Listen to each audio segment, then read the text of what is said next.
This is the Son of the Law podcast.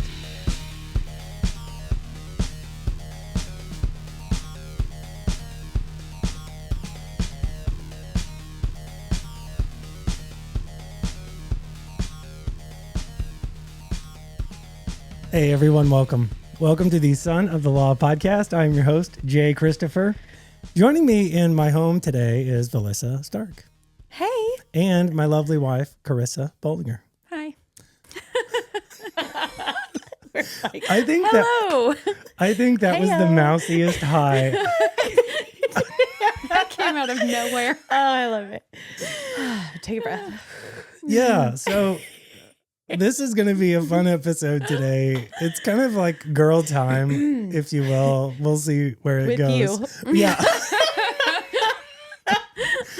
What an odd thing to say. It is, but you know, it's funny. Girl time with Chris. Yeah. It's his favorite. It's his favorite. He's Hey, really I'm good married at to it. a girl dad, so I get it. We have Yes, so much you are. we have so much to talk about. Tyler has 4 daughters. 4 little girls here, one in heaven, but yes, 4 Yes. little girls that are wild. My goodness, and you know, one on the way. And one, well, we don't know if it's a boy or girl, Okay, but I mean, like guessing by the past. I mean, I don't There's know. a Some people pattern. are like, there's odds for a boy, and I'm like, I don't know that we make those. that's Yeah. that's true. But you know, sometimes at work when I'm trying to get people to tell me things that they might not otherwise need to tell me or whatever, I knew I'll you say- did that. I'll I be knew like, it. so just between us girls, what's the Just between us girls. what's the download? And you know, it works yeah, sometimes. yeah, So- it's a thing. Girl talk. Anyway, welcome to the Son of the Law podcast. I am thrilled to have you on the show today. Before we talk about that, I just want to encourage our listeners to consider following us on Facebook. Well, you're not actually following me on Facebook. You're just friend requesting me on Facebook because recently started this ploy to get to 10,000 friends. I don't know anyone who has 10,000 friends. That's a lot on Facebook. It is. friends. And so I'm just going down through the list of anybody who's Add. suggested, and I have recommended friends. I just hit add friend, add friend, and add friend. And it's really Working. working. It's really working. But on Instagram, you can follow me at Son of the Law Podcast, and looking forward to interacting with our folks there. Let me turn it over to Valyssa and introduce her. We're really acquaintances so Yes. far, I think, right? I mean, I've met you a couple of times, Yes. but just in the short time that you've been in our home, I feel like I've known you for years. and that is wonderful. well, I'm And sorry. That's wonderful. That's a No, good no. thing. No, the best Yeah. the best friends are the ones That's that you right. can just like pick up after it's been forever Yeah. and just act like no time's gone by. Yes. And so I love that. I don't know many strangers, but Well, that's fantastic. Your husband, Tyler. Now, I've known Tyler for a long time. It's been a Yeah. while since I've seen him. So what's up, Tyler? Good to hear. See, I don't See, know. Whatever. Good to glad think you about sent your wife today. That's right. I'll send a hello through Valyssa. Got to know Tyler as he was friends with Lee, and Yes. our audience knows Lee as the fun farmer. Oh yeah, And yeah. So he's been on, and they played CRBC basketball together. Yeah. I remember working out in Tyler's basement, Dale's basement. That's like the Hard Rock gym of Lawson. I was Right. like, not know you'd been there. Other gyms. That was the legit gym. in Yeah, Lawson. Apex ain't got nothing Yeah, on that's right. Dale Stark's basement. That's right. That's the tried and true. So and Dale and Connie have been super influential in my life in the Lawson community. Yeah. At some point, I'd like to chat with them. You know, there's so many things to their story that are Yeah. unique and special, I think, related to this They're town. But Lawsonites for life. I mean, they live and breathe Lawson. Yeah. forever. And I remember one time Dale showed me a picture of himself as a weightlifter, bodybuilder. And I was purple. like, Was I it was at like- his 50th birthday party? I don't remember when it was, but I was like, I want to be this guy. This That's a good goal. This That's a good is goal to the have. body that I want at 50, and I'm near 50, and I do not have that body. My lovely wife can attest. That's too That funny. is not what I would attest to. Okay. So you are also a online and kind of a big deal social present online, which She's I shaking her head. No. No. she's like, no, No. I love the humility. You have outfits of the day. Oh, Lanta. Yeah. You have sometimes they're like sweats and a dirty t-shirt. That's fine. That's fine. Sometimes they're Keeping cute it though. real. Okay. Yeah. Mom life. You have Get Ready With Me Church Edition. Yes, I love those. You My family does not love those.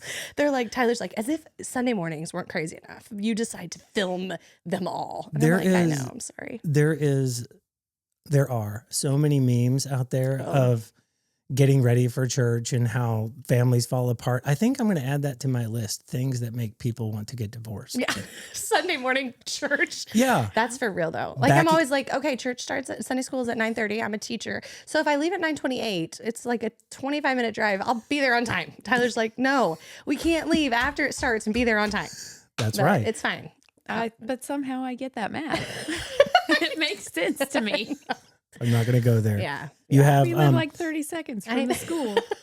They're late. Other places I've contemplated families getting divorced is the boat ramp, Oh, backing the boat Lanta, in, yeah. backing That's a scary stuff. trailer into a anything. campsite. Including ours. Yeah. Yeah. Has that caused some problems? Yeah. It's like, I'm sorry I before we said- begin. Yeah, I it's just what want is you it to like know. that thing that's like, I'm sorry for what I said when I was hungry, but it's like, I'm sorry for what I said when I was backing the boat. Yeah. That's true. I believe it was something like, I'm going to be in the house until you're not mad. It works. You know what? Yeah. Good for you. And some space is sometimes good. Okay. It's Come true. back. You've also I don't like your tone. you have also famously chronicled the home building experience. Oh, yes, we right? did. All the Yes. way through Yes. breaking ground to Yep. occupancy and the That's whole what bit. started my Instagram, actually. Was the Really? home building. Okay. Yeah.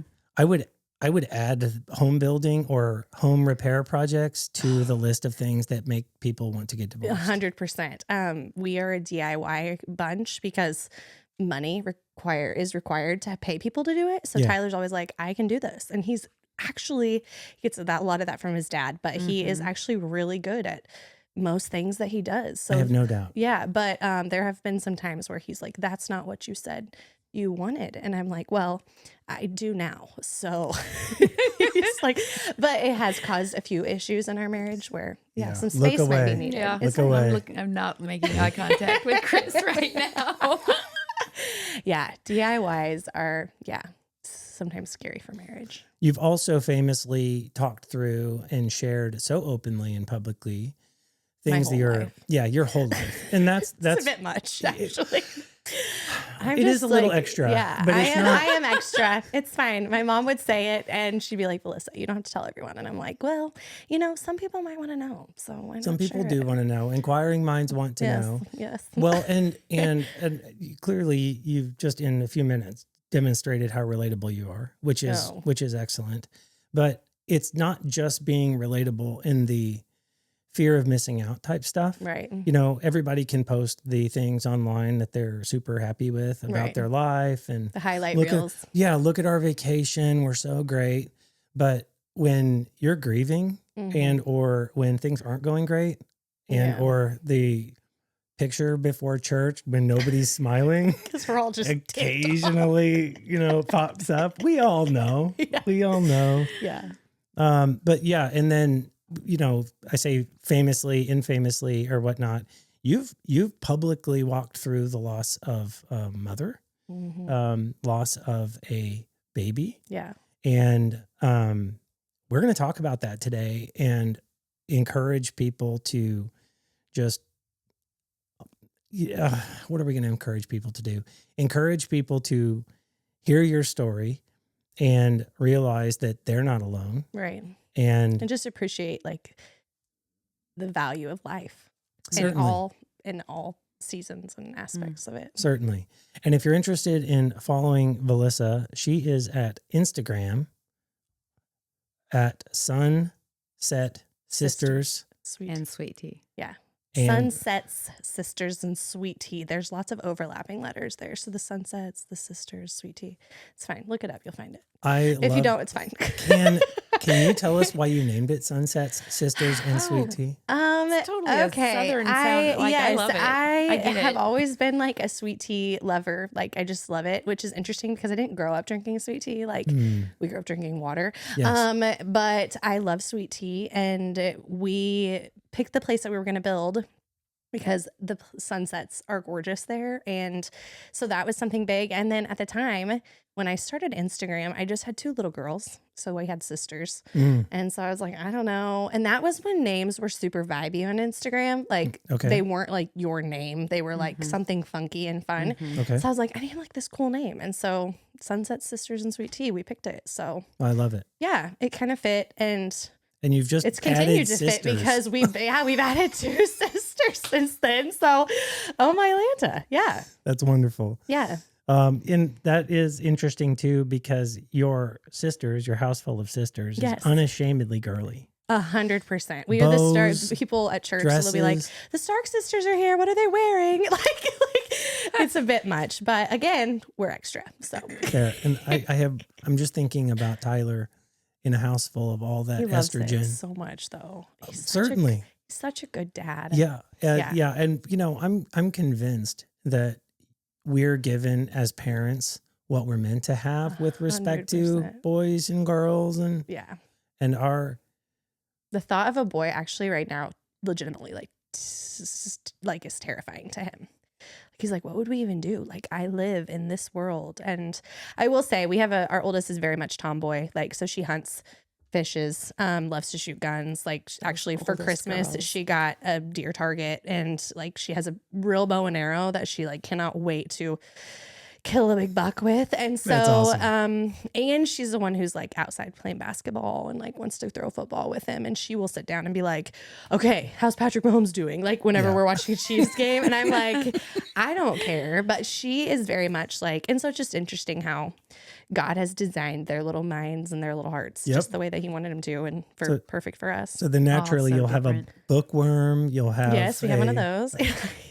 have somebody who's into. I have one that's extra fancy. Yep.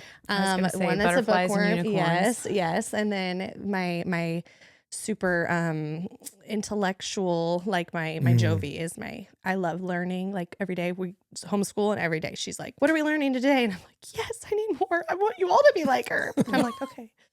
Like the Lord gave me just one of you. Well, the next one's going to like cars. There you go. Okay. Oh boy. So That sounds like an expensive hobby. So that's right. Let's hope she stays out of the 60s muscle car era. Oh, That's a boy. whole. All right. So let's talk about Valley Sue a little bit. Let's just like quick Yeah. back of the napkin, Yeah. a little bit about that story. That's not what we're talking about today, but just I want people to identify with you Yeah. and just some of your experiences and Yeah. share with us a little bit, please.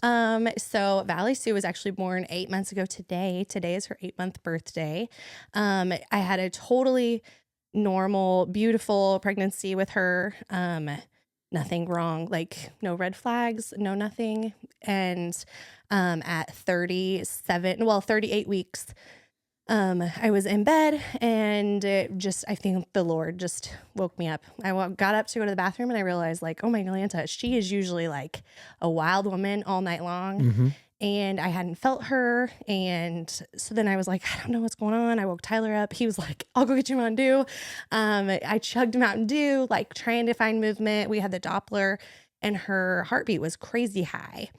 And so I called my nurse, which was amazing. I called her and I was like, hey, this is the deal. And she was like, you need to get to the hospital right now. Don't stop at Maryville, which we doctor in St. Joe anyway. But I was like, if it's an emergency, should we stop in Maryville? She was like, no, get to St. Joe because if something's wrong, you're going to need to be close to the city. Right. So I got to the hospital and in my naive brain, I was like, no way is something going to happen like with this baby. Like everything's fine. Like she's perfect. I literally had seen her 2 days before on the sonogram. Yep. Beautiful, Everything moving clicking. around. It was the 3D ultrasound. So Yeah. like we were seeing her eyes, like everything was beautiful 2 days prior. And then I got there and they hooked me up and they were like, what do you feel, mama? And I was like, I think something actually might be wrong.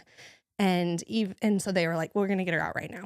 Like, we'll Okay. just get her out. We trust you. They did like a small sonogram right there, but the lady was like, we're not going to do this for the 5 minutes we're supposed to do it. Like if you have that mama instinct that something's wrong. And I was like, I've had 4 other babies. Like something's wrong. Something's wrong. I feel like God's telling me something's wrong. And How many weeks were you? I'm sorry. 38 weeks. 38. So Okay. she was full term Yeah. baby. In fact, yeah, when she was born, they said she was 6'6", but then later she ended up being like 7'13". So she was, they were off. They had all the numbers were all wrong. Sure. So she was a big, healthy, beautiful baby girl. So it delivered her and, emergency C-section. And I remember like even going into the C-section, they were like, I was like, this is like really serious. Like, is she going to come out like not alive? Yeah. Like, what's going on? Like, shoot me straight. And the nurse was like, I think so, but we're just going to see. Okay. You just need to pray.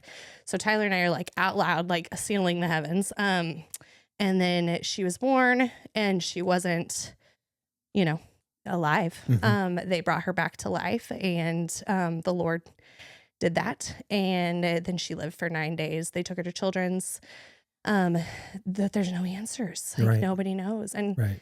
yeah, so we've talked to like so many specialists and neurologists and all the people, and they were like, we haven't seen this. We don't know what happened. Like sometimes they're like, maybe it was a stroke or it was the cord got just kinked long enough to Sure. where, so she ended up being like brain dead, essentially. I hate that term, but that Right. was, she was brain dead. And they were like, she'll never wake up. So, yeah, so we had to say goodbye to her on August 11th. So she lived with us for 9 days. We got to love her and yeah, so, and we Yeah. did, and we do love her, but she's with Jesus and Nana now. And Yep. that's comforting in the days that it's hard. So It is. yeah. And, just affirm your comments about, the medical terms. They're so cold and it's not right. Yeah. Yeah. And also just to call attention to the reality of that. That is awful. Yeah. It's a It terrible is thing to awful. have to experience while you're here.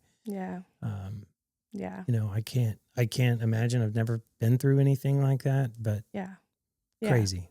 Yeah. You going to say something? No, I'm sorry. I know. Like, Mhm. I know. It's a lot. it's just heartbreaking. But out of our grief can sometimes come new blessings, Yeah. and Yeah. you have one on the way. Yes, we do. That's totally a God thing because we were like, I don't know. And in my head, I'm like, this is a lot. Like Yeah. my mom passed away 3 years ago. And then we had an ectopic pregnancy before we got pregnant with Valley. Got pregnant with Valley. Obviously, I'm not her familiar story. with the term ectopic. It's like a tubal pregnancy. So basically, You're going to have to dumb this down for a guy. basically the egg is fertilized not inside of your uterus. It's like in the fallopian tube. And so your baby can grow. Like I was 8 weeks pregnant with a tubal pregnancy. They're very, Ooh. they can be very dangerous. Yes. Yeah. Yeah. So, and your fallopian tube can actually like rupture, thankfully. I had, again, I feel like the Lord has just given me some weird intuition at times. I was like, is there any way that I could get my blood work done? I didn't have a 6-week appointment because I was like, you know what? I've had 3 healthy babies, Right. or 4 I'm healthy pregnant. babies. Yeah. I know that I'm pregnant. Like, we'll just see you at that Yeah. 12 week or whatever. And then, I had my blood work done and then they were like, something's wrong. Like Yeah. this baby isn't growing the way that it should grow. Yeah. And so then we got pregnant with Valley. Beautiful. Obviously her story. So then I think Tyler and I were both just like, this is a lot. Yeah. Like Yeah. the grief of that. And that was just in August. So just 8 months ago. Mm. So the fact that we're pregnant now is totally a God thing. Cause that was not necessarily, Yeah. that was something we were like, I don't know, Lord. Like Yeah. that seems like a lot. Here we are doing a lot again. Here we are. Here and we're we doing are. it. Yeah. And that's why I say we have so much to talk about, and the door is always open to come back and talk about any one of these experiences. Yeah. And so listeners, if you'd be interested in that, let me know and we'll talk more about those possibilities. I'd also like, before we get started here, to introduce my lovely wife. We jumped right in. Yeah, she's been super quiet because We jumped right in. I'm listening. Carissa is the most God-fearing and beautiful woman I know. oh, she's blushing. My lovely wife. If you want me to talk, that's not the way to go about it. She's an exceptional mother of 4 kids, our kids. My friend and personal barometer. That's a big word. Barometer. I knew it was some kind of meter. I settled Yeah. on barometer because I tend to turn up the pressure in situations, and she and she tends She's a diffuser. Yeah. Okay. Way to go. She tends to That's let a me big know. job. It's more like a look. Yeah, that meter, it starts Yeah. pegging in the red, and I'm like, I went too far. I thought you were gonna. Those cues. Thought you were gonna say litmus test. Oh. Yes, Our daughter that got could have compared worked. to a litmus test That recently. is hilarious. That could have worked. She's a micro to my macro. I kind of think big picture, and she Yeah. thinks micro, How's this like gonna small happen? What's picture. going Yeah. on? Yeah. So I gotta bring the ideas, and she like brings the reality. So that's how the barometer comes into. I'm like, hey, let's do this, and she's like, what about this, this, this, this, this? And I'm like, yeah, That makes me maybe we sound need like to- I'm throwing cold Hey, water. no. You're the yin to No, my everybody yang. needs that. Yeah, for You're sure. the soup to my Yeah. crackers. I love it. I love it. You're clearly my better 3/4. And that wasn't a fat joke. because No. Oh, she's You're my better beautiful. 3/4. Yeah, No, you she say is the better way half. better. She's I way better. disagree, No. But she's got a unique perspective, particularly related to some of the things we'll talk through today. But I just wanted to have her here too, Yeah, with us absolutely. to talk through For these have things, girl too. talk. So Yeah. welcome, Yeah, I've Carissa. actually never talked with Krista before. So this is like a first experience. I think actually maybe one time at the Lawson picnic, I was like, Yeah. hi, I'm Valyssa. I'm married to Tyler. Yep. Cool. Bye. So this is kind of fun. Like Yeah. people I love what it. are we doing? We here? might This have is to crazy. Just extend the evening and Yeah, kick this Chris sounds out. this sounds Yeah. yeah. That's Let's coming. do it. That's coming. I can just figure out how to get I this can push thing. those buttons. Yes, There's a lot you of can. colors and things though. Oh, Yes, you can. this is not I'm a going button pusher. on, not recorded. Oh, it's not This okay. is a Just private. kidding. This is it. This All is right. it. So let's get to know you just a little bit better. Tell us about yourself, maybe born and raised, how people might know you. You go first. I talk too much. Yep. Oh, Yeah. okay. Yep. Well, I grew up here. Yep. So Yeah. you're a Lawsonite. I am. Yeah. I watched Tyler play basketball Oh. all those years ago, and yeah, with my little brother, who you all know. Let's see. What's the question? How people might know you. You're obviously school, born and raised here. Yeah. I've Ties lived to here Lawson. most of my life. Mhm. I went to Maryville, met my husband there, and we were in Liberty for almost 10 years before we moved back home Mm-hmm. with our 4 children Mm-hmm. who are now 20, 18, 17, and 14. So weird. You're like in the next step for me. Mhm. Like Yeah. you're the yeah. It's Yeah. crazy. Yeah. What's something that people wouldn't know about you or be surprised to find out? I'm a little bit of an introvert. I don't Mm. know that I came off that way growing up or in high school and college, but now I'm a little more, Yeah. hey, let's That- go home. That Let's mousy go. little high was pretty. That was kind of telling. I'm not gonna lie. That was was kind gonna- of telling. I That was going to checks. say, I like to hole up at home because that's a term that I yeah. use that Chris had never heard of Yeah, and made yeah. fun of me for. Mm. But Rude. I know. But I No, can't believe you 100%. hadn't heard that term. Yeah. And at the same time, do you feel like that changed with age? Absolutely. 100%. Because I would have Absolutely. been like Tyler was the introvert and I was the extrovert. And I feel like as life has changed, I'm like, I don't like people anymore. I want to be home. And he's like, but I love people and I think we need people. And I'm like, you are wrong. Not really. But I do feel like with age and just with different circumstances of life, I Yes. think play into that a lot. Like, Yes. yeah, Yeah. I'll talk about that later because I Yeah. feel like it's a point. Well, I think you were younger I was the oldest. And so I was very Yes. much like. Yes. And I'm the baby. So also very Oh, much. yeah. Oh, okay. Okay. Yeah. We're Yeah. both a lot. We just, the poor middles. Yeah. I love it. Oh, they're fine. Yeah. What They'll is be something fine. you're interested in right now? Interested in. Well, I started learning sourdough. It's, Oh, she did it. yeah. It's so basic. It's so, base. I love it though. and it's so all consuming. And I used to delicious. do that. Keyword used. Yeah. I was learning a little bit about paleo and I'm like, why am Oh. I learning about paleo and sourdough at Yeah. the same Yeah, time? that is This a little backwards, but it's a little ridiculous. So it's fun though. People love Yeah. it. And it's kind of like just a trend too. Yeah. Mm. Yeah. Yeah. I love to eat sourdough, but I don't make it anymore. Anymore. That's No. telling. We've moved on. Uh-huh. Mm. It was Yes. like, I already have a lot of little kids at home. I didn't need like one sitting on my counter to feed. Yeah. My dad used to have a sourdough starter that he named George. Yeah. Oh. Ours had a name. I don't Yeah. remember what that name was, but our girls were like, we're going to name it because it's like a whole thing. And I was like, yeah, Joanna Yeah. Gaines named hers. Yeah. Where'd he go? I don't know. Alyssa, tell us about yourself. I Born and was raised? born and raised in Burlington Junction, Missouri, a real small town, like 500 people, but really close to Maryville, like Yep. within 15 minutes of Maryville. We went to church in Maryville. Yeah, did all the grocery shopping, all of that, because there weren't any stores in Burlington. Farm girl at heart, like very much a country girl, butchered chickens, did all the things. We had hogs and cattle, and I grew up like in the side tractor seat. Actually, Yep. back then we were poor. We didn't have buddy seats. So I just like sat where on the there was fender? room. Yep. Yep. Yep. So there was room there.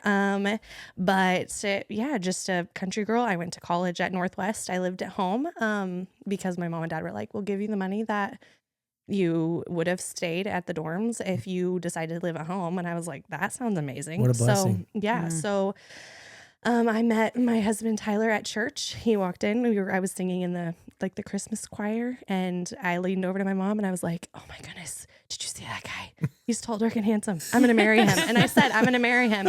And she was like, "Shh, keep singing." And then afterwards, I was like, "No, but seriously, did you see him?" And then the next night we talked for the very first time, and we planned our first date. So Wow. yeah. about that? So, and we've lived, I was like, we're not going to Lawson. Sorry.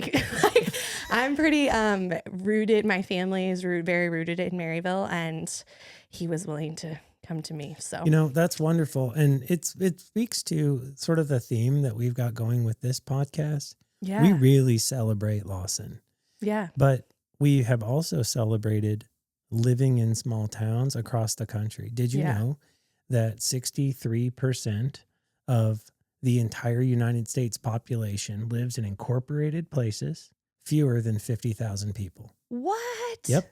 And then, I feel like people don't want us to know that. right. We are the We majority. are and the we don't majority. know Yeah. it. So they Yeah. talk about the silent majority. It's real. I'll go one Yeah. deeper. 70% of that 63% lives in towns fewer than 5,000 people. Hey, that's us too, right? Yeah. It's Lawson. Yeah. Yeah. Yeah. Literally the only. 2,000. Yeah, Almost and the ours. I still live in Burlington. I'm actually out of city limits, but Burlington is still like 400 people. Yeah. So If it's not a majority, it's almost there. That's crazy. the majority of the people who live in the United States in live small in town, very, USA. very small towns, like 5,000 people. Yeah. It's crazy. What is it? Jason Aldean. He had something there with the small town USA He song. did. Yeah, Yeah. Try that in a small town. That didn't work out Yeah, so try well. that in a but small town. No, that wasn't. That didn't go great. So but good. I'm just saying. Yeah.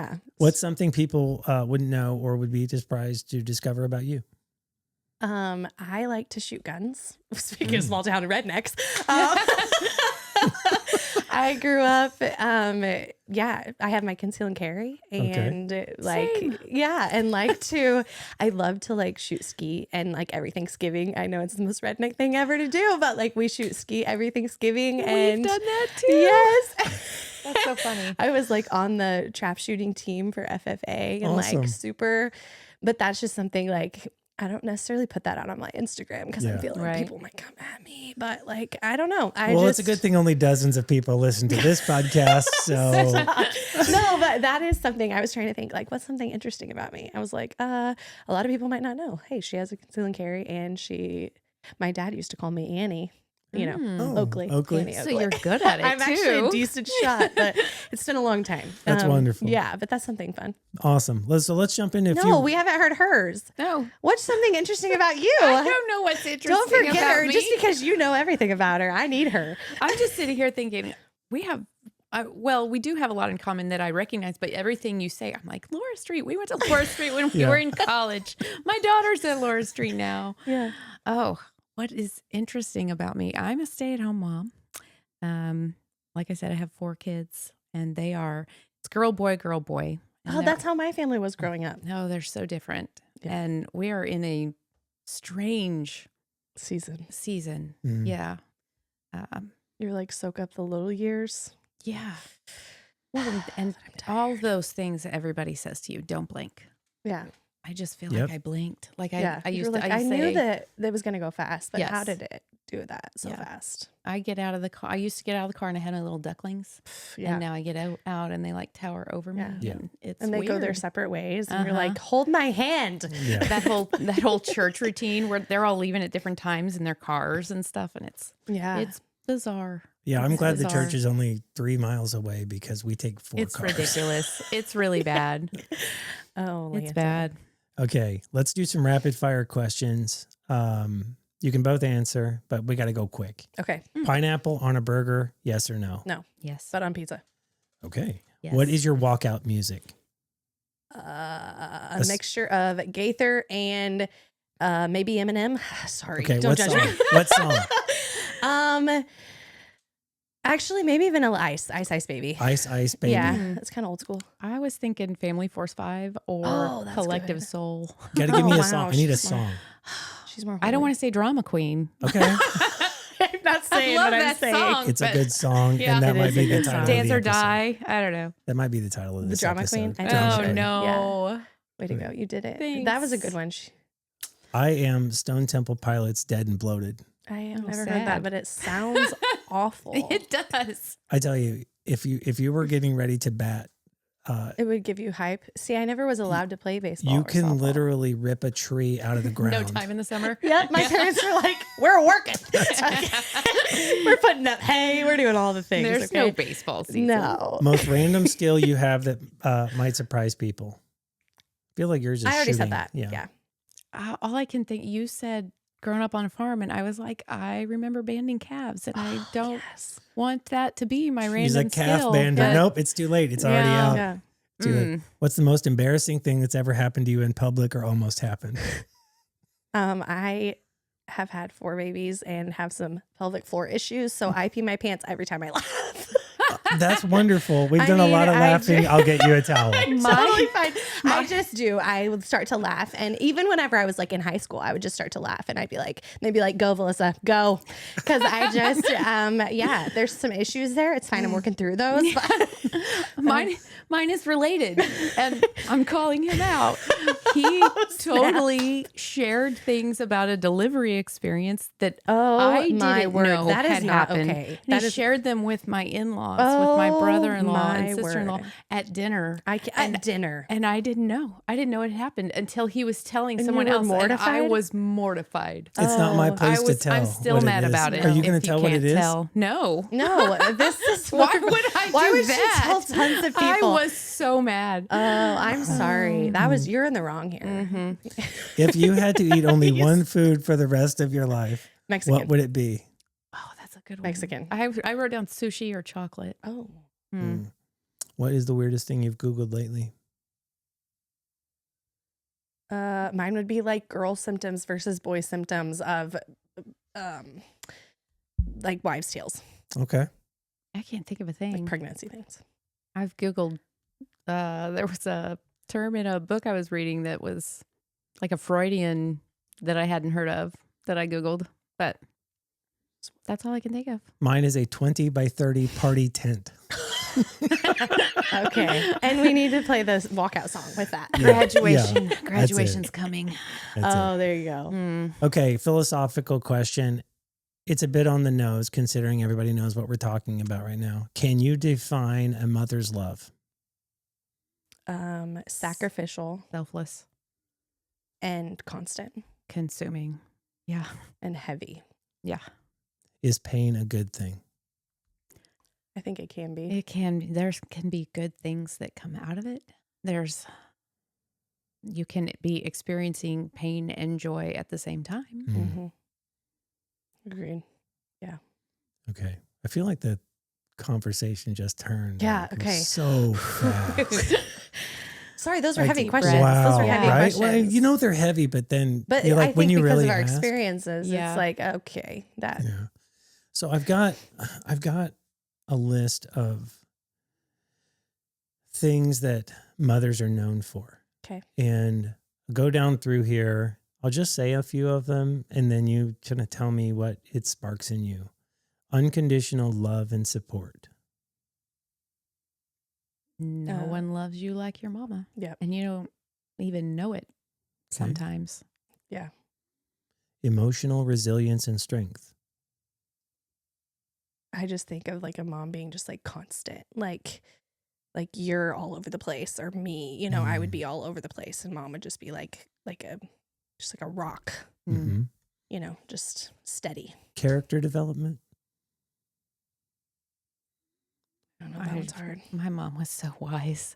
Yeah. And I wish I could go back. There's so many things I wish I could go back and ask her, but much of the time it's like, did you know what you were saying was so influential at the time? Right. You know, things like that.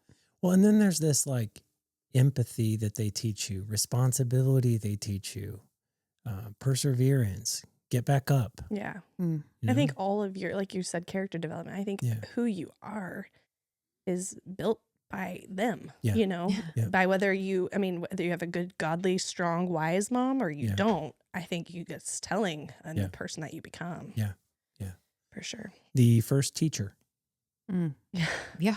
When does teaching start?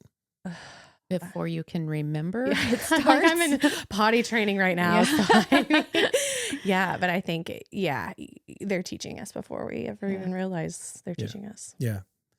I'm thinking about the time I witnessed Carissa with a little booty pop on one of the kids that bit her when they were nursing. Oh, yes.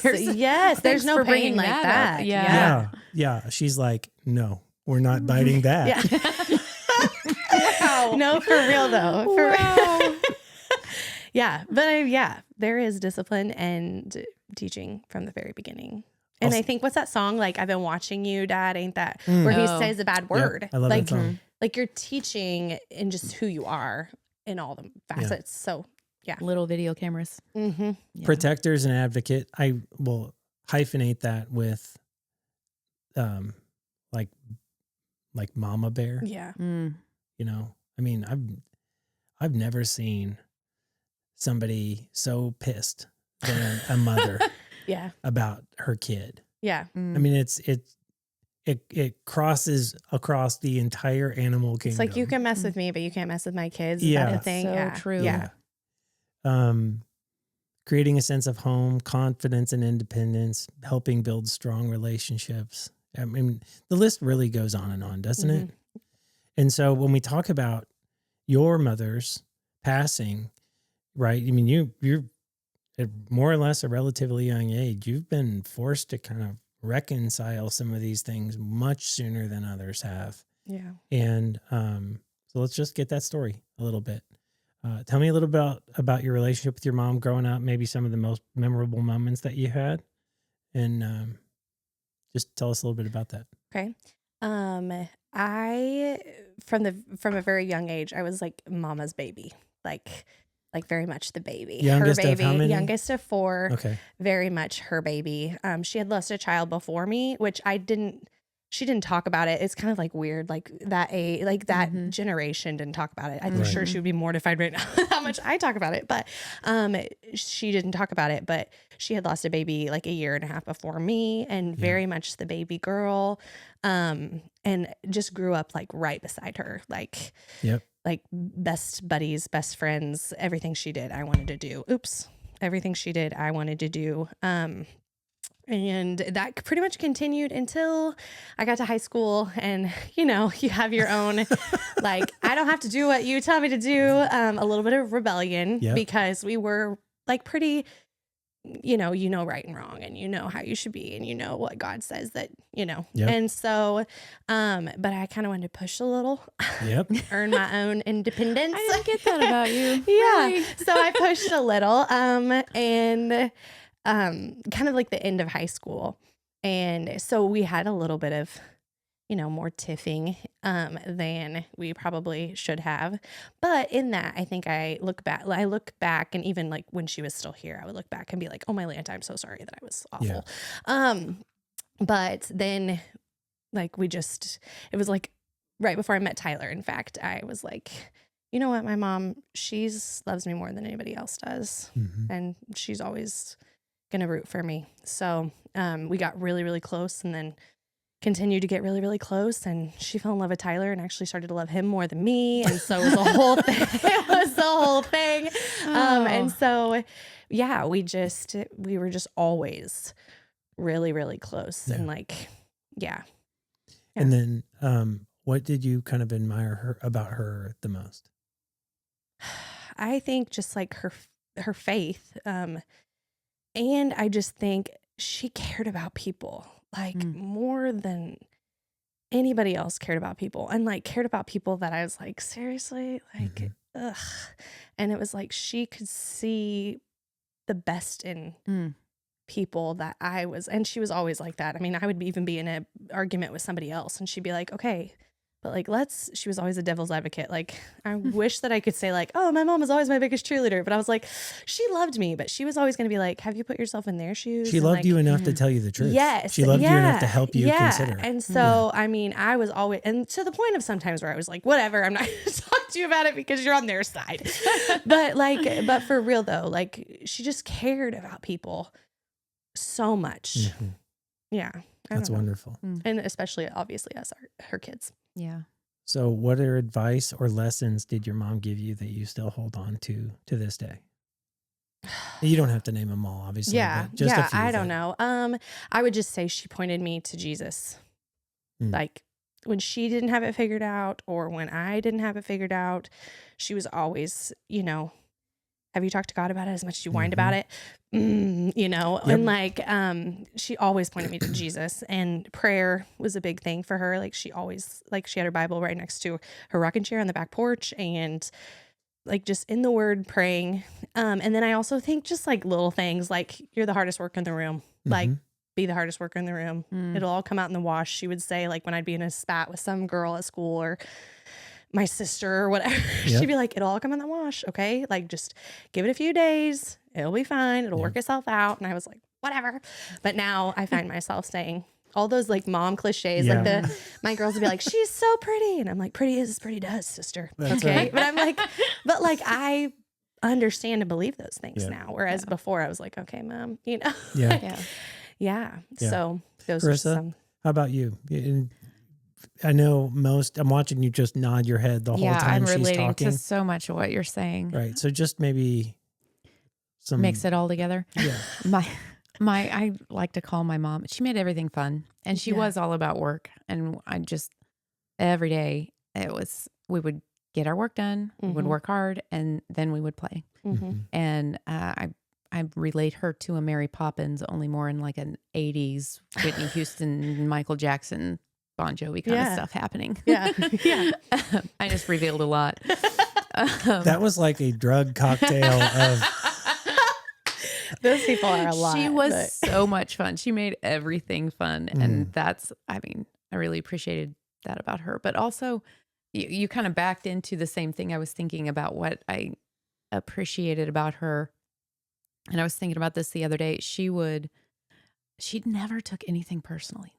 Like she just saw where the person was coming from. And even with my own children, I will find myself responding to tone or responding to something they've said. And my mother, like with everyone, with her kids, with her family, with somebody she met off the street, she could just see where they were in a moment.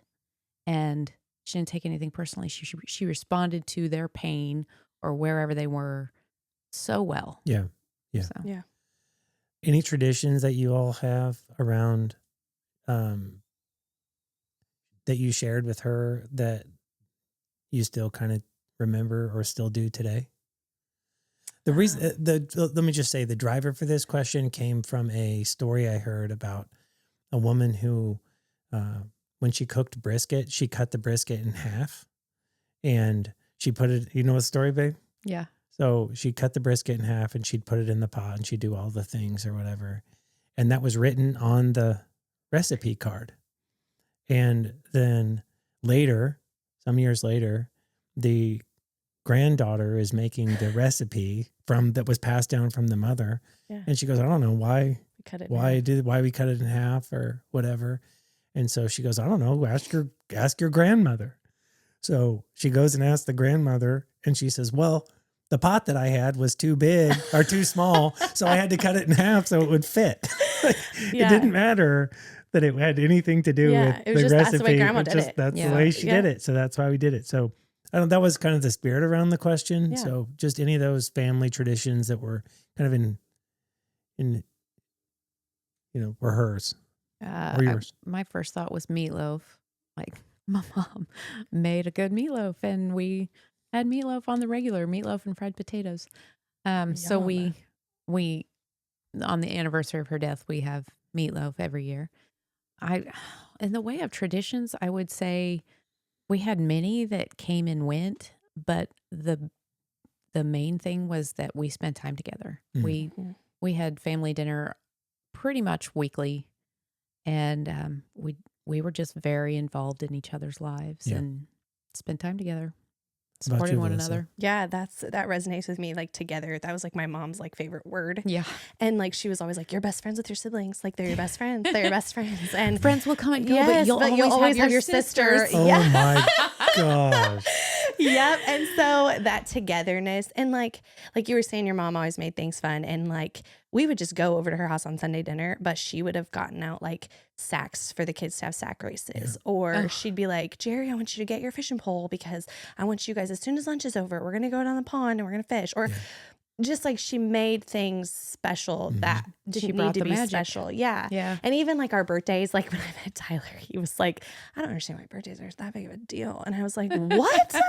Like, I'm gonna need my whole mother week. would pop him for that. My birthday is October 3rd, and like October 1 to October 31st. That's my month. Like it's special. She just had a way of making you feel so extra and special. And so I try to do that for my girls. I find myself now, like, there's moments that like I don't have the energy, or sometimes even like I'm like, this is gonna be expensive or whatever, but I'm like, hey, you know what? We're gonna sacrifice to do that because my mom would have done that for them, or this is something that Nana would have loved, so we're gonna do it because it's extra and it's special. And she'd say, "Go for it, like do it." And so that's wonderful. Something. Yeah. So, I mean, it's in that spirit that we're trying to sort of talk through this today. And so let's talk about what it means for them to go, right? And like we talked about Valley, and it's just call it what it is. It's terrible. Yeah. So help us understand, how did she pass?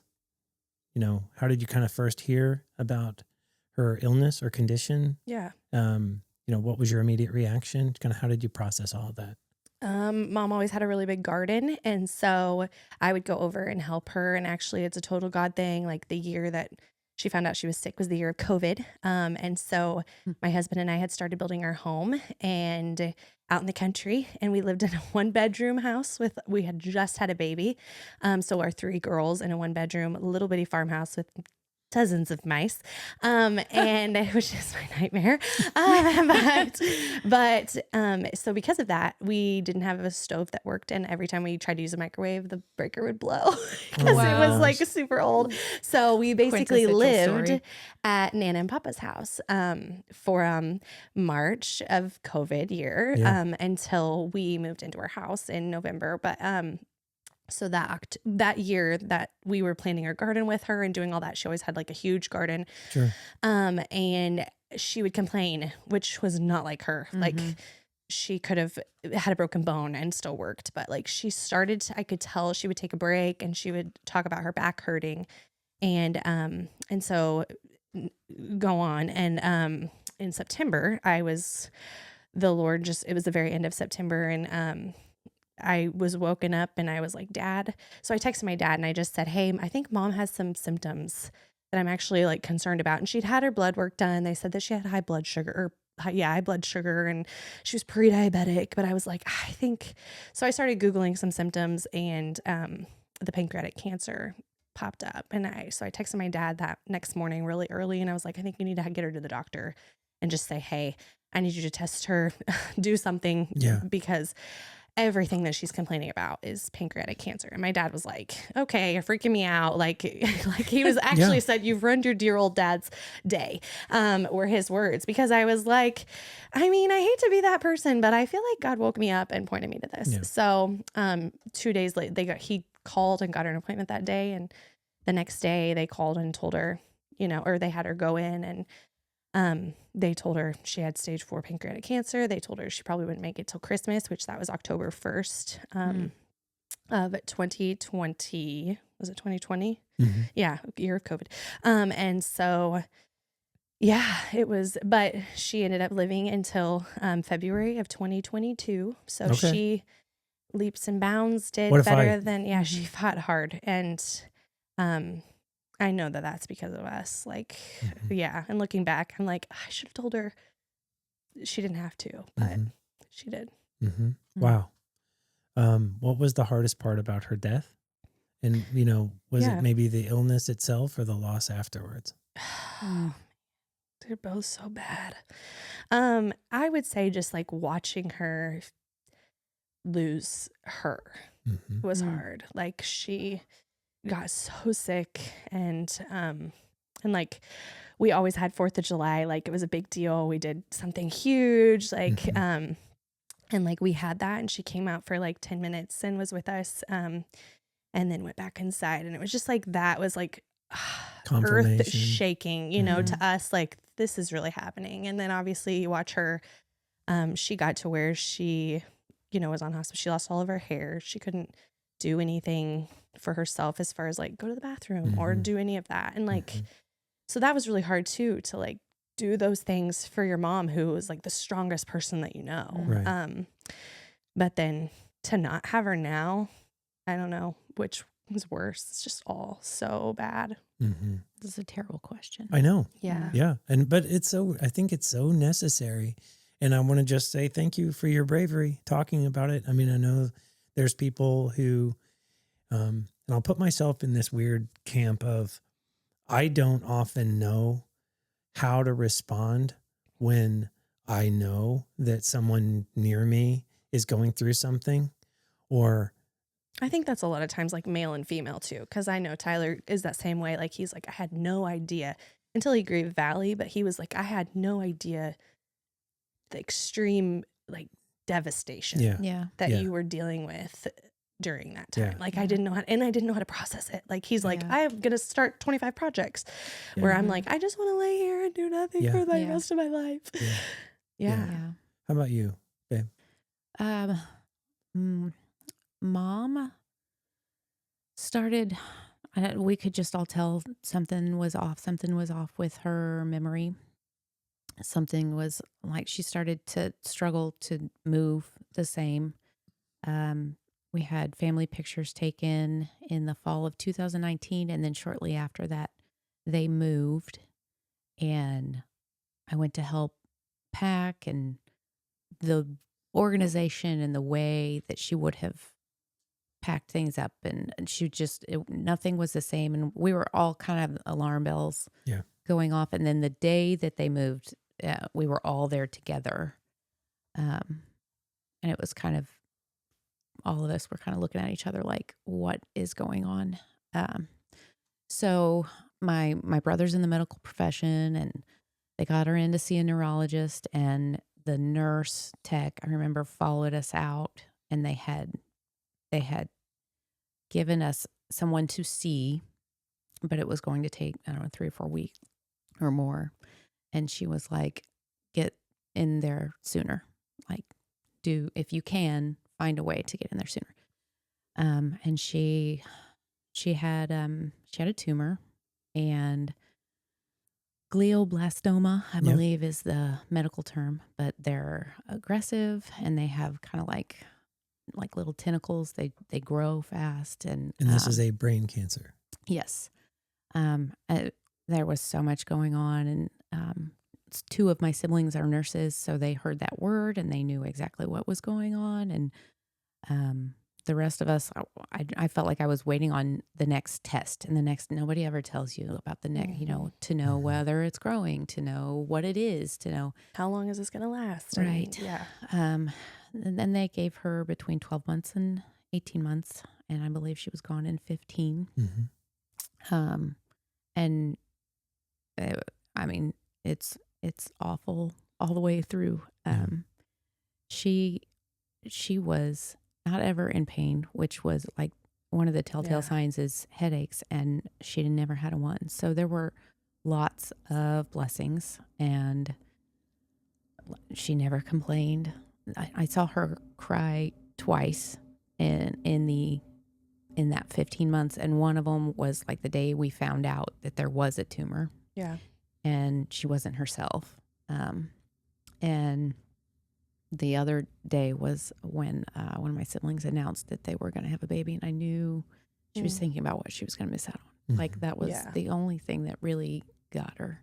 She wanted to, in her words, she wanted to glorify the Lord. She wanted to do this well. Whatever he had given her, whether he chose to heal her or not, she wanted to walk the road he had given her well. This is the race I'm going to run, and I'm going to run it well. Yes. Yeah. So, what would you say is the hardest part about her death, or illness, or the loss afterward? The illness was really hard. I don't know that I knew what the loss was going to. I had no way of knowing what the loss was going to be like. Many times I reflected on, like, I didn't know what grief was like. I didn't know that it was physical and mental and emotional and spiritual. And I didn't know that the more you loved someone, the bigger hole that they left. I can say it wrecked me. And I really tried to go through it and go into it with the attitude of, I'm going to praise the Lord and I am going to walk my road well. And I had no idea what it was going to be. What that was going to look like. Yeah. So how did you cope in the weeks and months following? I actually had a baby 10 days after my mom passed away. So it was awful. No rest for the weary. Yeah. So we joy and pain. Yeah. And so she would sit up and her bed, and she would say, like, all she could say, that would be like what she say for the whole day would be, what day is it? And we tell her what day it was, it's January 28th. And she was like, I don't think I can make it. Yeah. And because she knew I was due on March 2nd. Yeah. And yeah, so I had a baby like right afterwards. So, just, that was a lot. I think, I don't know. Sometimes I even wonder, like, I don't think and I don't think you stop grieving that, but I don't think that I like let myself ever really sit there, because it was like, okay, well now and I had lived with my parents for like that January and February. Like we built a house like a mile away from there. It's like, I can see when my dad's kitchen light goes on at his house from my kitchen window. So I know when he's home or whatever. But, so I lived there for January and February with Tyler. He worked from home and he had three of our girls. And, so I moved back home essentially to be mom, and tried to like be fun with my girls because they hadn't had me. But then at the same time, like, I'm about to have a baby, and it was just a lot. So, I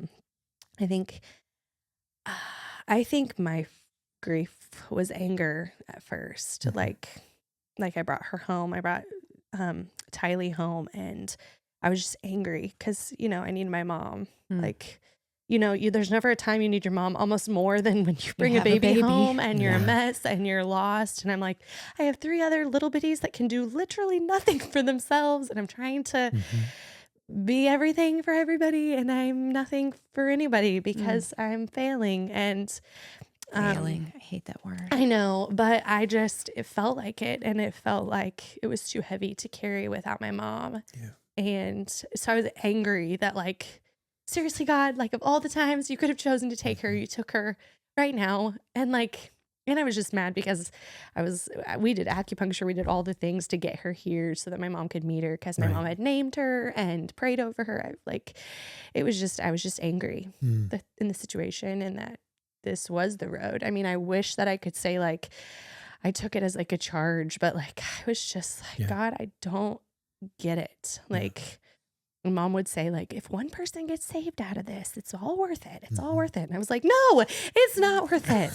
Like, God can save them some other way than you. But I mean, I get her need heart. you. But Yeah. I need you here. And like, I need you to save me. You know, like, I need you to be here for me. Yeah. And so I was angry and I expected other people to fill her role. Mm. And that's impossible. Yeah. You can't be done. Mm-hmm. It can't be done. So I think that was and is, but was certainly in the few months right after her going to be with Jesus, I just was like angry. Mm-hmm. Yeah. That's not Did it a good manifest answer. itself with people around you? The anger? Did it come out through outbursts, or was this more of a quiet inside? I mean, I think Tyler felt it. I think he got. I was gonna say, you tell me. Yeah. Yeah, I think Tyler got a lot of that. I think the people that I was closest to got it. I'm like my sister. I would be bitey and sharp, and with her, with my dad, to a degree, like, yeah. And I think sometimes, like, maybe it's just because I'm selfish, but like, I would be like, nobody else has it as bad as me. Mm-hmm. Like, this is awful. Like, yes, Dad, I know you just lost the love of your life for the last 45 years and you're totally lost and you're in a big house that you raised all of us in all alone. And, but I am worse, you know, but like, I felt like that nobody got my hurt. And I couldn't convey it. If that makes sense. Yeah. Yeah. Babe, you've gone through this. So, I mean, if you have questions for her or questions that you can, I mean, Well, you help said me that, help, and I help. immediately was like, nobody does. Nobody gets that. When my mom got sick, I had women at our church like that came around me and were like, wanted to be there for me that otherwise I hadn't spent a lot of time with. And they started telling me their stories, and I didn't know yet. I didn't get it yet. But I've just, through this process, it's been like, there is nothing like losing your mother. Yeah. I mean, I mean, you can lose other people and it can be horrific, but it's just a special kind of awful. Yeah. So I've said this before, you've heard me say it, but people kept asking me if I was angry at God. And I knew that was a thing, like to be angry at God. And I would either really wasn't angry at God or I was in pure denial about it. But it took me a while to realize I may not be angry at God, but I'm just angry in general all the time. And it's just kind of angry that this is your circumstance and that this is what you have to like walk through. And like, subconscious. Just there. Yeah. And I know the kids saw that. And I struggled with that. I struggled a lot with my kids are in these teenage and preteen years, and I want to be here for it. And this is not how I want them to remember me. Yeah. And it just is what it is. It's awful. But they knew her and they loved her. She had a special relationship with each of them. And so they understood to a degree. Yeah. And I think it's important too to keep that communication open. Yeah. Like looking back, I'm like, I wish I would have been better about keeping communication open. Like with Valley, we talked about grief and we talked about like, Mommy's going to be in bed this morning because Mommy's having a really hard time. And you know what? I'm working through some things. And if you would you just pray for me right now? And like having my girls like understand, like, I don't know. I think sometimes we don't think that hurt is real, or like even like in my head, I'm like, my mom, she didn't hurt. But then whenever I think back, I'm like, yes, she did. She had so much hurt that she carried. But I think it made us closer. I agree. Very much so. And stronger. Even if it's not what I wanted. Yeah. Stronger in like the fact that you're a team and you're all like trying to get the same place, you know? Yeah. I had a dear friend she's like 20 years older than me, but she lost her parents very close together. I don't know if it was like a month or 6 months, but her youngest had just started school, and every day he would go to school and she would go back to bed. Yeah. She would take to the bed, and which is maybe not a phrase that everyone knows, but we know it. Yes. Yeah. And she said she wasn't suicidal, but she didn't want to live. Yeah. And knowing that I have such a huge respect for this person, knowing that she felt that way and helped me a lot. Yeah. To be like, and If at she that felt point, that way, it's right. okay for me to feel that way. Yeah, you no. need other moms. And I think like you sometimes do feel like, wow, I am handling this awful. Yeah. And There's you need no somebody good to way say to like, do it. I don't think it's okay. There's no instruction book. Mm. And if there was, we'd want to throw it out anyway. 'Cause Mhm. it'd be- Yeah. You know, I think that's a big thing is you do think Yeah. I should be doing it this way. And then they Mhm. say like the process of grieving and like the steps of grieving. And I'm like, that's all crap. I mean, Yeah, it looks different for everybody. but it's, Well- yeah. And like you can go to step 1 and then you can be at step 5 and then you can go right back to step 1. Yeah. And Yeah. it's like, yeah, it's not, to me, it's like, yeah, it's a process, but the process is like, can't see my hands, but they're Like going all over the spaghetti place. noodles. Yes. It's Mhm. like, yeah. I struggled because I needed to continue to talk about it, and I started feeling like this is 2, 3, 4 years It's later. old news. This is old news. Everybody's tired of me talking about this, Yeah. but I'm still in it, and I'm Mhm. still feeling it. Right. Like And- you have a daughter graduating Yeah. and you're like, I need my mom Yeah. and I want to talk about it and how Yeah. much this stinks that she's not here. Yeah. It's like these moments that hit you. My sister's in the same boat. She has a daughter and she starts sobbing and she's like, I'm sorry. I don't know. And I'm like, Mhm. no, like it hurts. And it's not just in the big moments. Mhm. It's in I'm trying to make this recipe and I forget, do you use half and half or do you use heavy cream? Yeah. I don't know. Like I need to call my mom Yeah. and Yeah. I can't. I And called her about everything. oh, I me mean, too. To everything. the point of where What- it's like, wow, I'm annoying. Like Yeah. I hope my girls call me that much, but I don't know. What do you think about this? Everything I would have I'm Googling now. Yeah. I just Yeah. picked up the phone. What did Call you? And them. it was a 100. parenting question. It was a recipe question. It was a life question. It was a Mhm. marriage. It was everything. A friendship issue. Yeah. Yeah. Yeah. Mhm. Like she was the vent. Mm. You know, like I need to call you and I just need to vent. And as soon as I'm done talking, you're gonna be like, is that all? Like, okay, I'm gonna pray for you about that. Love you. And then I'd be like, no, I need you to fix it. 10 minutes later. Yeah. She's like, I got nothing. A few Yeah. moments later. Yeah. Yeah. So did you find support from friends, family, community? Did that help you navigate? I want to prime the pump a bit with this by saying, I observed, and then I'll get out of the way. I observed women approach Carissa, who had lost their mother, supporting her in a way that I thought was peculiar. Mm-hmm. Because I'm like, they seem to be a little dramatic about this. Not necessarily. It wasn't Guys, even. guys, Yeah. I I thought know. this was It- girl talk. Well, If I have it- ever wanted to thing be is, dramatic about something in my life, girl talk with Chris. It's the fact that my Yeah. mom went to be with Jesus, Yeah. so I can be dramatic about No, it. absolutely. But they would come to her and they would talk to her before she passed and then afterwards. And they weren't saying encouraging things. Mm-hmm. Yeah. some, I mean, yeah, They tried. They Yeah. tried. Yeah. To be fair, they try. Work with they me were here. validating what I was going through Exactly. and what I was feeling. Exactly. But it was older. It was younger. It was one of my friends even said, she said, welcome to the I lost my mom club Club. that Yeah. nobody wants Yeah, to be a it's the part of. suckiest Yeah. club ever. Yeah. Yeah. Yeah. I've heard that. And so where did you find support?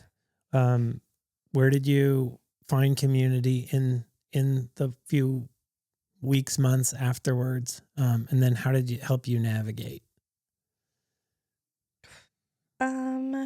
Honestly, I felt like that people kind of thought that we would take care of ourselves to a degree. Mm-hmm. Like Because you're we'd all been so through a close. lot. We're all really close. Like we just want time with each other, which was true. Like especially when my mom was put on hospice and like we were like living there, like we were kind of like knock before entering.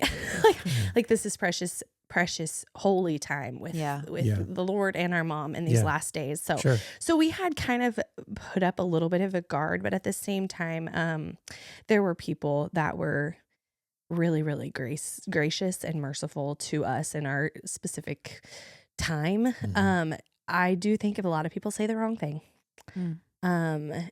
And I do not love it when people, that's just my own thing. It drives me bonkers when people are like, I know exactly what you're going through, because I just think like, I don't. you don't. And even if you have experienced that, like we're not in the exact same situation. We didn't have the same mom. We I don't was have the gonna Your same. say. relationship We don't with your have mom is unique. yes, Yeah. and you don't have kids the same age as I do, and your kids are a different age, so Yeah. you're feeling different things than I'm feeling. And like, Mhm. I don't know. I just sometimes think that we say that in trying to like make somebody feel better, but it's like I don't know exactly what you're going through, but I hurt for you. Yeah. But I do think that people tried overall. Again, I would go back to you can't be my mom. Mm-hmm. Mm. So you can't fill her role. And so sometimes I'm naturally a pusher awayer. Mm-hmm. So Technical term. Pusher pusher awayer. awayer. That is, I went to college for that one.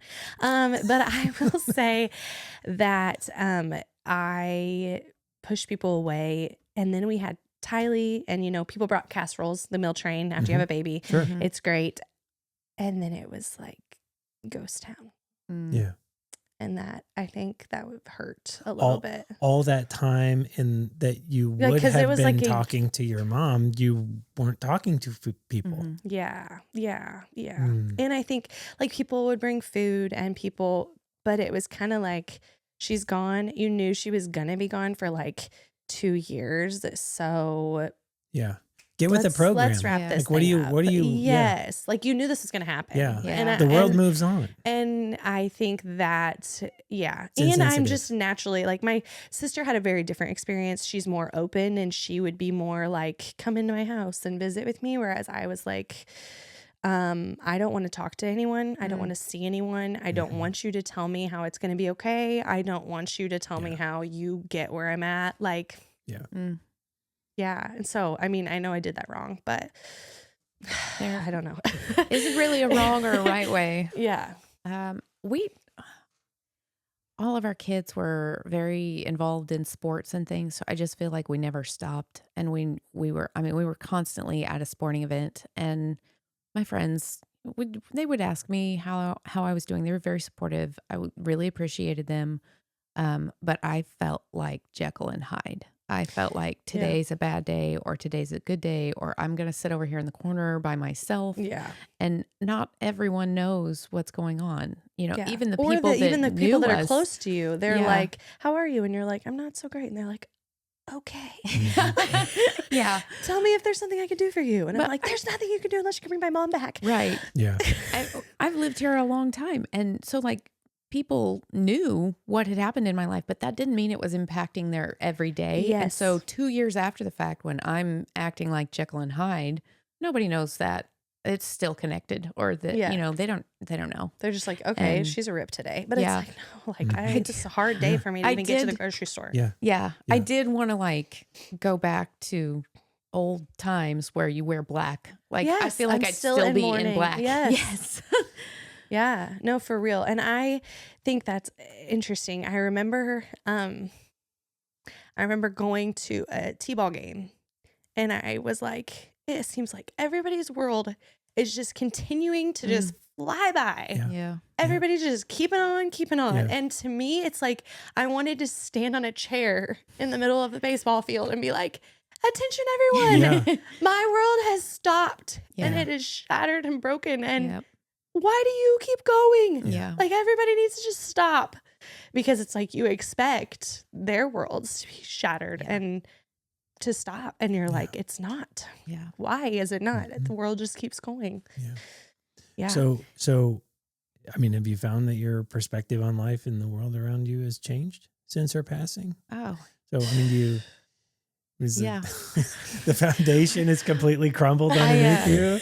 I don't know where I read it. I was reading something in a book somewhere, and they talked about having like a tree in the yard, and you cut down the tree, and then it changes the landscape completely. It changes the way you see everything, and that just resonated with me, because things that were wasn't beautiful are no longer beautiful because they're not shaded or unshaded. It's like, yeah, it does change everything. And then like, right, I was telling Chris, I'm like, there's nothing in my life almost that she hasn't touched. Like I would be mopping and then I'd be crying because once she mopped my floor so hard she broke the handle and then had to go out and buy me a new one. And so I'm using this mop my mom bought me because She broke her old one. like I'm going to vigorously mop this floor until I break it. So, I mean, there's Clearly just it was dirty. everything they touch. Yeah.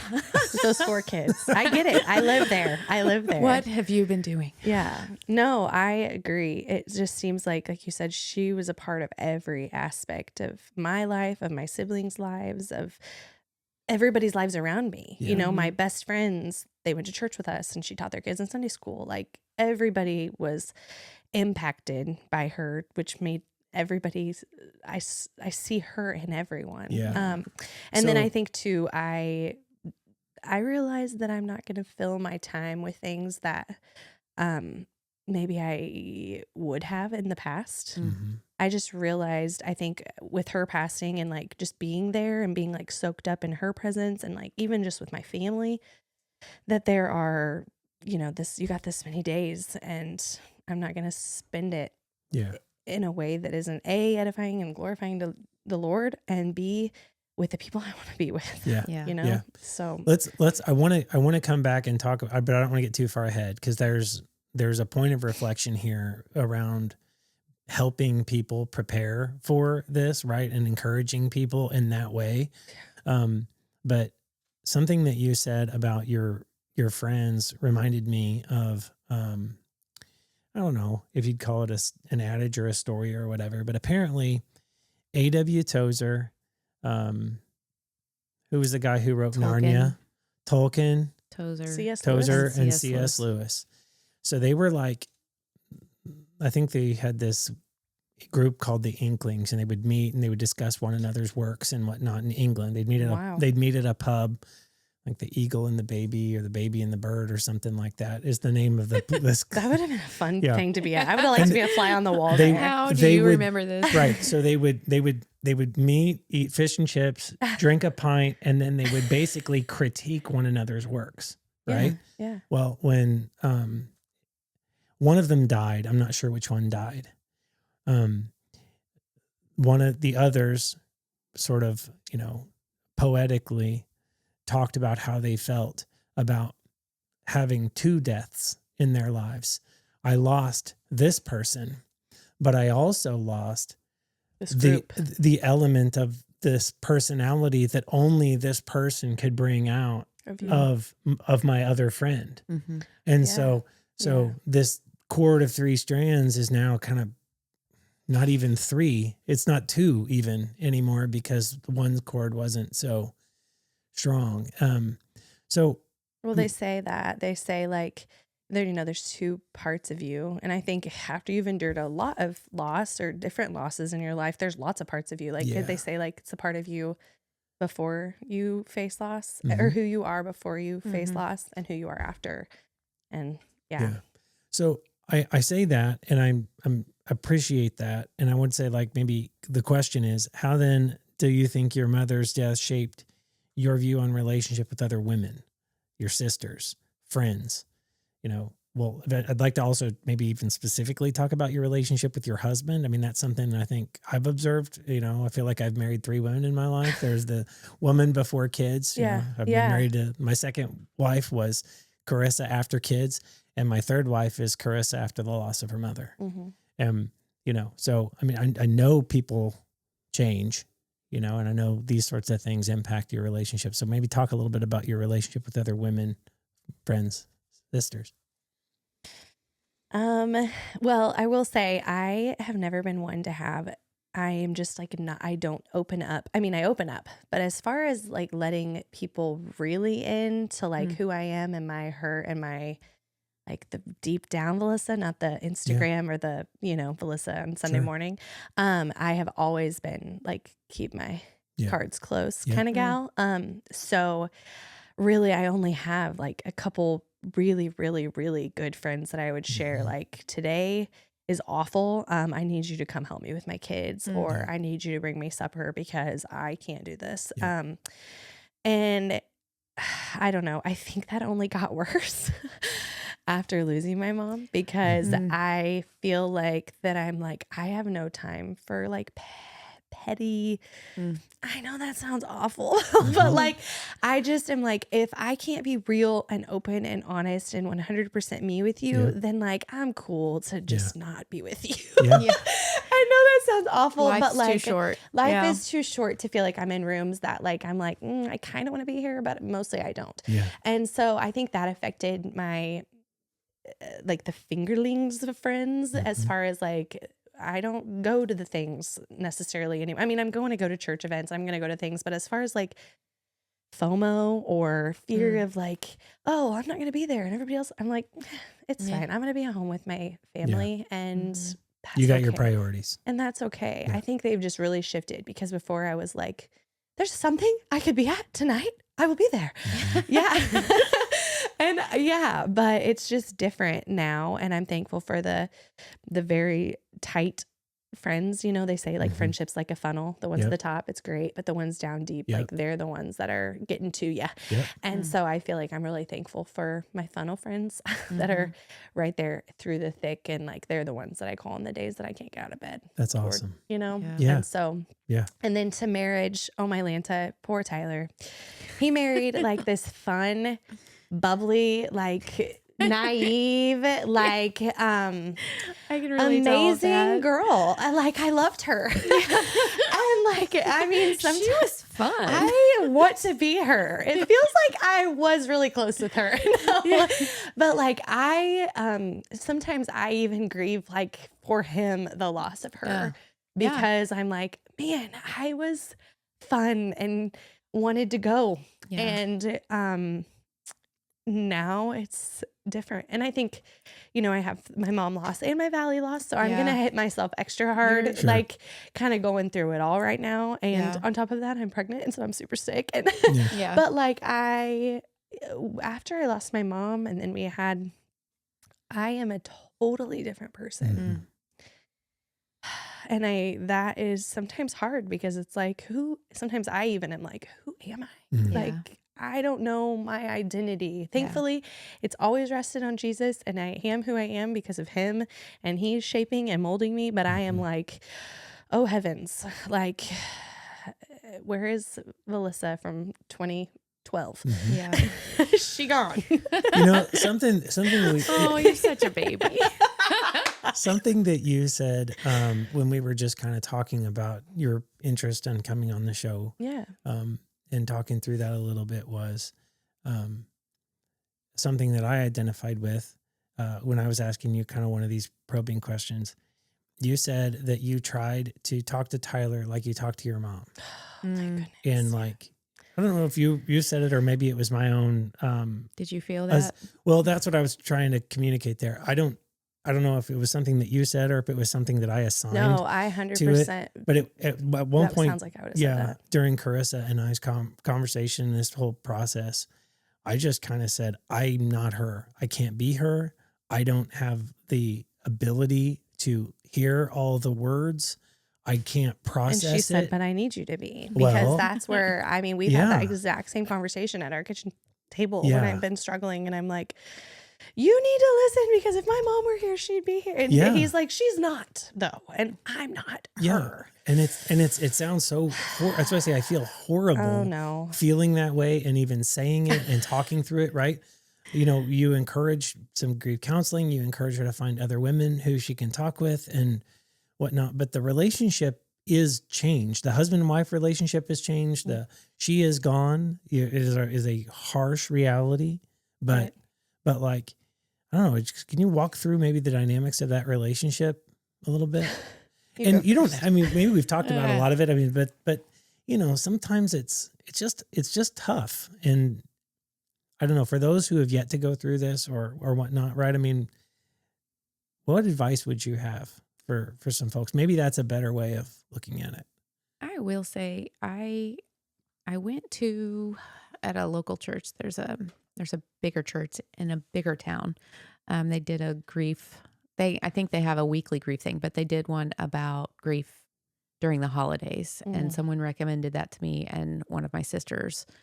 We went together, and there was a grief share at our church that was meeting weekly, and I couldn't, sports. Yeah. I couldn't get Kids. there every week, but the weeks that I did, it was so good. Because you are feeling like, I am talking about this too much. I am talking about this still, and no one cares how much you talk or how long you like. If they're just you need there to with talk, you, you're and they're gonna in it talk. with you, and it's not like talking to someone else close to you that you're just like, gosh, they have got to be so exhausted by this Yeah. at this point. Mhm. So I did find, I never made it to counseling, but I did find those things helpful. Mhm. I would say my sister she's 10 years older than me, 9 years older than me. She would be the closest thing to my mom, Mhm. So Mhm. even sometimes I remember screaming at her, "You're not my mom," as a Yeah. kid, because she's 10 years older than me. But now, like, she has, and I remember, like, mom, even like when she was dying, would say, "Verlina, I need you to take care of Valyssa. Like, I need you to take care of her." And I remember, like, that hurt Verlina, like, thinking, like, who's going to take care of me? I'm the older sister. Like, and I'm sure you experienced kind of that same thing. Like, I need to take care of my little sisters, but like, who's going to take care of me? But she was like, can you, like, I need you to be there for your sister. I need you to take care of her. And, We went to true- church with Verlina and at Northwest. she's good friends with Olivia, who's your daughter's like best That's friend, who was on here. crazy. Yes. Okay. Yeah. So Verlina, she I was didn't like, realize that was your older sister. Yeah. Okay, Yeah. cool. Small world. Crazy. So she took that on, and she's mom to me at this point, as far as like, I'm Savage. in the trenches, and she's at the same stage of kids as you. Like, her oldest is 18, she's got an 18, 16, 15, 13, 9 or 10-year-old, so very much in like the next stage. She homeschools her kids, she's a stay-at-home mom, very much like me in 10 years from now. Sure. I hope. No, but she has become that person for me, because I can talk a lot to her and she can't shut the door on me because mom told her not to. She's still listening to mom. No, but That seriously, obedient but like, oldest she child. understands and she gets it to a point where it's interesting too. I was talking about the funnel. So all my closest friends have all lost a parent, but they don't necessarily talk about it anymore. So that has been a struggle for me. Like, they have lost a dad or they've lost a mom, but they don't talk about it all the time like I do. Like, but granted, it was like 10 years ago versus mine was newer. But yeah, so I'm really thankful for my funnel and just how God connected me with those people specifically. Like, what are the chances? That's not circumstance, or whatever. That's not circumstance. What's the word I'm thinking of? That's not coincidence that my best friends have all lost a parent. Right. Yeah. But yeah, Sort of a built-in support group. But I think my sister has been a huge blessing for me, because she gets it and she was told to. So she doesn't have a choice. Anything you want to add, big sis? I would say I do have an older woman in my life that she just came alongside me, and she would never say, she knows, like, she could never replace my mother. Yes. But I trust her. And yes. When it's all too much, we'll go on a walk. And I mean, and this is just super transparent. So, but there are times where it's just like, Lord,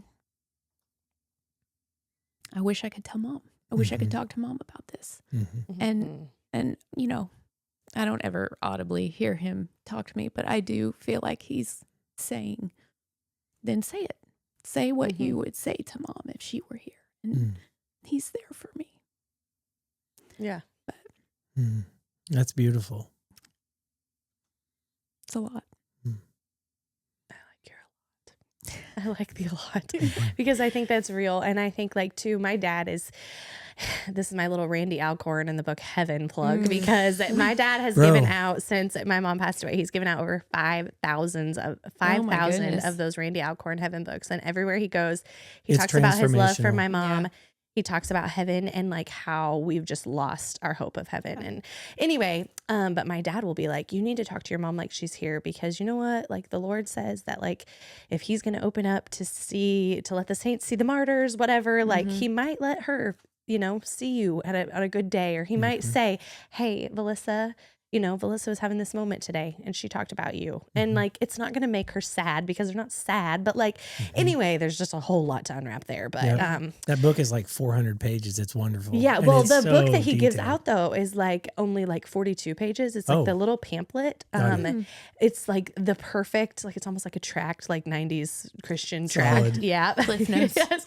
But it's so good. And it asks like, it'll be like, what are people doing in heaven? Like, do they wear clothes in heaven? Like, do they have pets in heaven? Just things that like people like want to know, are like, I kind of want to know that. Yeah. And then it gets them spurred on to a lot more things about heaven. And I just think, man, I think we've kind of lost my dad's always like, we should be excited. Yeah. Like we should have a zeal and like an excitement for heaven. And I think that has definitely helped him cope. But Certainly. yeah, but that's where I was gonna say, that's my little plug for Antioch Corn.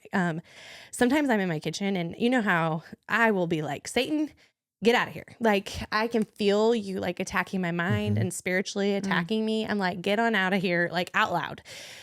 And sometimes I'll talk that way to my mom. Like, I'm like, Mom, this is ridiculous. Like I'm having a really hard time and I don't know what to do. And like, help me, Lord, give me something. Could it be from my mom? Because I need her wisdom today. Yeah.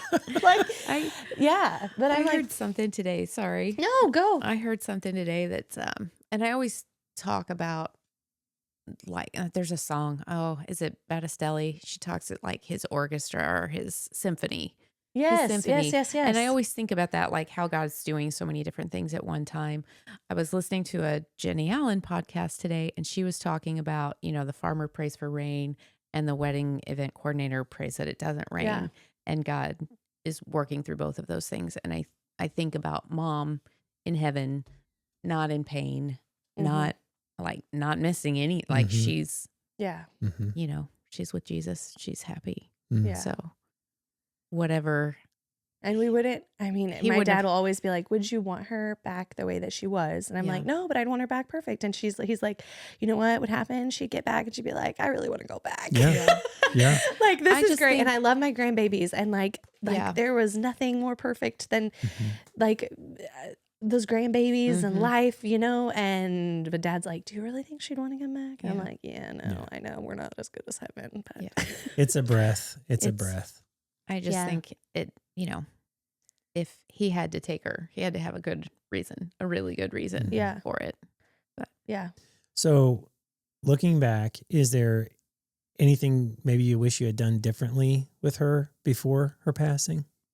And I'm not calling this regret, right? I'm just trying to understand the part of the grieving process where you think through something that you wish you had time to have talked about or did. Clearly that's not possible. And so now you've got one more thing to grieve, but you've rationalized it, processed it in a healthy way, So just more time. Just more time. Can I Rest? build on that a little bit? When you say more time, are you thinking about the significance of the time that you have now and what you're doing with it now? Or you think back on the wishing you had more time then and like look longingly, or like appreciate what you have now? Like, which is it? Or is it both? I'm looking back and I'm not necessarily thinking of a specific day where I could have gone to see her and I didn't. I'm just thinking, in general, take the trip, spend the time, go sit at her feet for 9 months, because we were together as much as we could be, but we still had kids doing things and we were trying to keep things normal for them and everything. And I would just say, commit as much time as you can to it. Anything to add, Valyssa?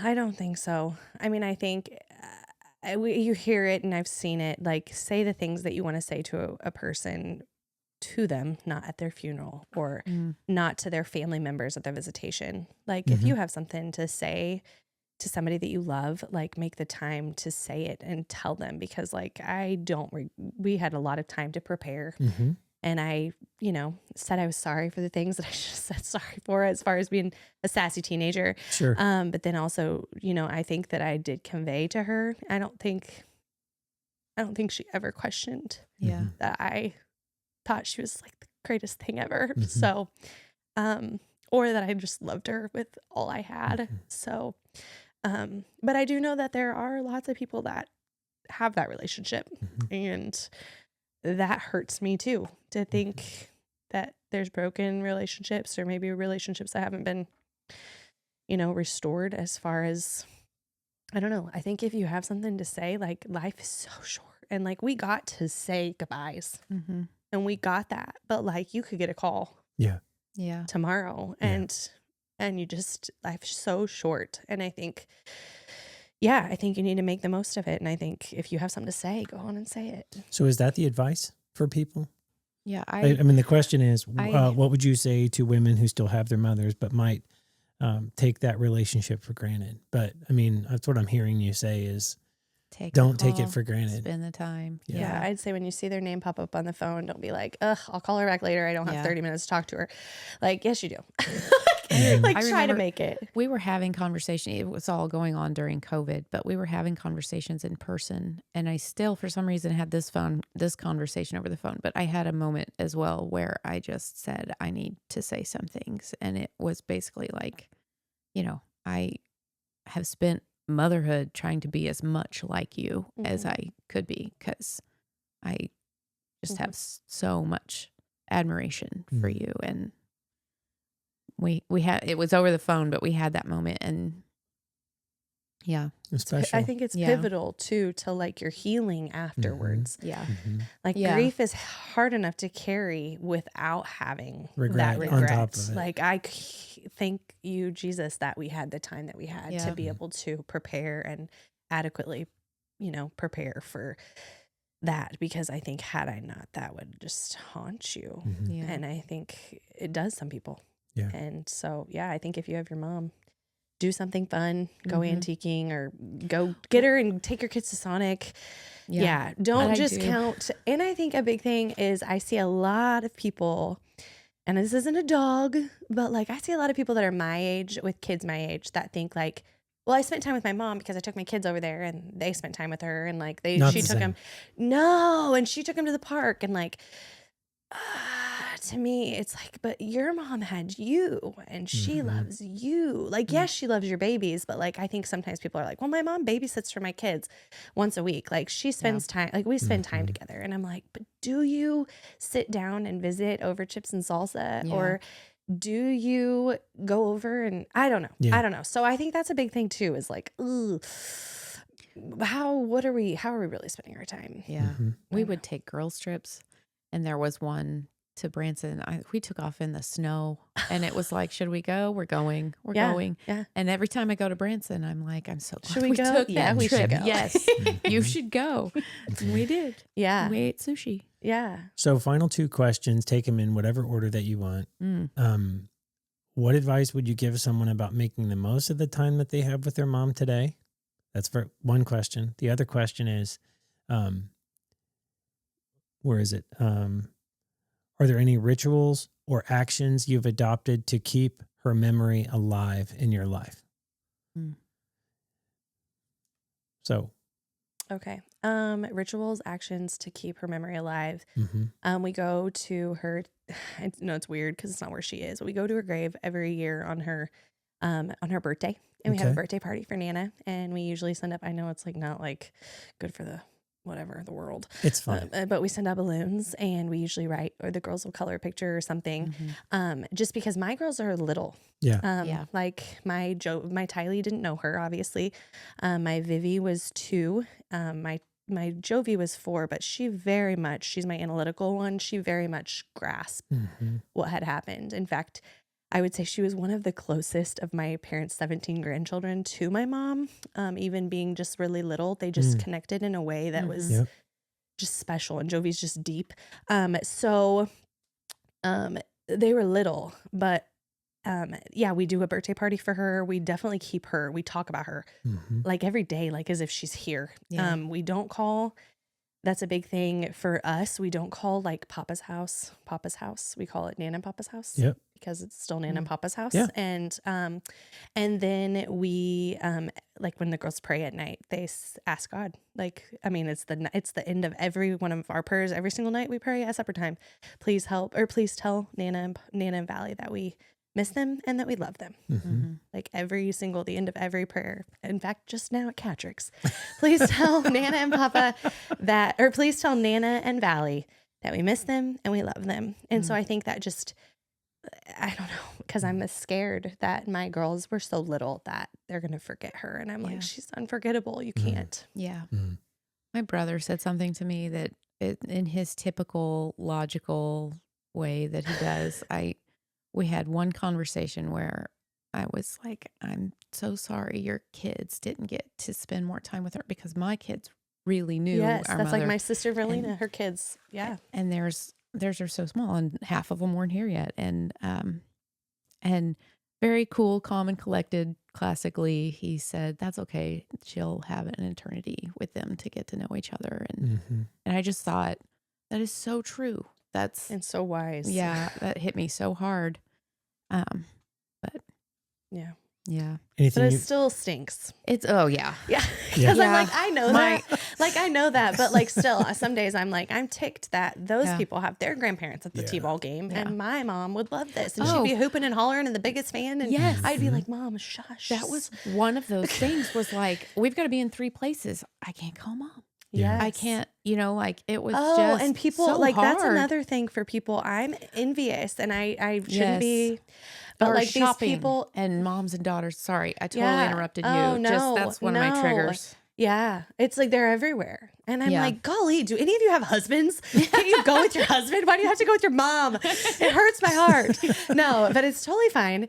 But it's not. But yes, that, and then you have those people that are like, my mom stops in every Tuesday to get my kids, or like, I was busy today, swamped, and my mom came so I could clean the house, or so I could go to an appointment, and I'm like, I don't have that, And you don't. and I don't have You it. don't And there's know. nobody that's, my sister's great, love her to pieces, but like I am burdening her to drop off 4 little girls at her house. It is, but she takes it so willingly. She loves me. She loves them. She loves them as big as they're her own almost. But it's not the same not as your same. mom. And like, you knew that it wasn't a burden. It was such a blessing. She loved them. Like she loved you, but probably more. Yeah. My mom she'd be like, where you need me to go? And I'd be like, Gower. And she would be like, she'd make you think that was where she was hoping you would say. Yes. Yeah. Well, I needed to get something at the Subway there anyway. Yeah. You're like, did you? Yeah. No, I feel they that. just don't have it at the Dollar General Yeah, here. no. My mom was 45. same way, and she would go with me to all my doctor's appointments when I was pregnant and had babies and stuff. And so there's just things that you just take for granted. But yeah, I would. Yeah, I don't know where we were at there. I have no idea. What advice would you give someone about making the most of the time they have with their mom? This is really random, but somebody told me to get her recipes. Oh yeah. And I thought that came out of nowhere. And I did, but I'm like, oh my gosh, that makes so much, because there's something about her food. cooking. Yeah, 100%. Yeah. It's biblical. Where it's like food is biblical. Yeah. Okay. It's like every time there's big stuff, there's always food. it's Hello, like the Last she's Supper. there somehow. If you can manage to. Yeah. Except for if Yeah. your mom was like my mom, I'd be like, I don't understand.